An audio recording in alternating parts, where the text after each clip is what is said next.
ସାଇରାମ। ତୁମ ବିଷୟରେ କିଏ କ'ଣ ଭାବୁଛନ୍ତି ଏବଂ କ'ଣ କହୁଛନ୍ତି ତାହା ଦ୍ୱାରା ତୁମେ ପ୍ରଭାବିତ ହୁଅ ନାହିଁ। କାରଣ ଯଦି ତୁମେ ଏହିସବୁ ଜିନିଷ ଦ୍ୱାରା ପ୍ରଭାବିତ ହେବା ଆରମ୍ଭ କରିବ, ତେବେ ତୁମ ଭିତରେ ଥିବା ପ୍ରତିଭା କେବେ ବି ବାହାରକୁ ଆସିବ ନାହିଁ। ନିଜ ଉପରେ ବିଶ୍ୱାସ ରଖ ଏବଂ ମୋତେ ବିଶ୍ୱାସ କର। ବାସ୍, ଜୀବନରେ ଆଗକୁ ବଢ଼ିବା ପାଇଁ କେବଳ ଏହି ଦୁଇଟି ଜିନିଷ ଯଥେଷ୍ଟ ହେବ।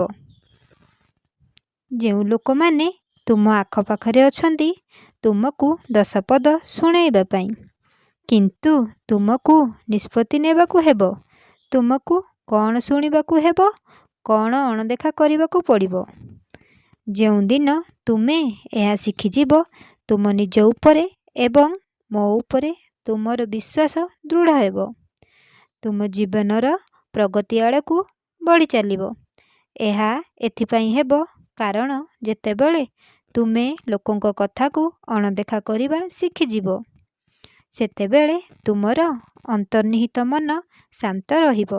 ଜୀବନର ସଠିକ୍ ନିଷ୍ପତ୍ତି କେବଳ ଶାନ୍ତ ମନ ସହିତ ନିଆଯାଇପାରିବ। ନିଜର ସମୟକୁ ସଠିକ୍ ଭାବରେ ବ୍ୟବହାର କରିବା ଶିଖ। ଅଦରକାରୀ କଥାବାର୍ତ୍ତା ଏବଂ ବାଦବିବାଦଠୁ ନିଜକୁ ଦୂରେଇ ରଖ। ଯଦି ତୁମେ ନିଜର ଦୈନନ୍ଦିନ କାର୍ଯ୍ୟକୁ ଠିକ୍ କରିନିଅ ଦିନର ଆରମ୍ଭରେ, ତେବେ ଦିନସାରା ଗୋଟିଏ ପରେ ଗୋଟିଏ ସମସ୍ତ କାର୍ଯ୍ୟ ହୋଇଯିବ। ଏହିଭଳି ଭାବରେ ଜୀବନର ଛୋଟ ଛୋଟ ଲକ୍ଷ୍ୟ ହାସଲ ହେବାରେ ଲାଗିବ। ଖୁସିରେ ରୁହ, ଖୁବ୍ ହସ। ଆଜିର ଦିନଟି ତୁମ ପାଇଁ ବହୁତ ବିଶେଷ ହେବ। ଓମ୍ ସାଇରାମ, ଜୟ ସାଇରାମ।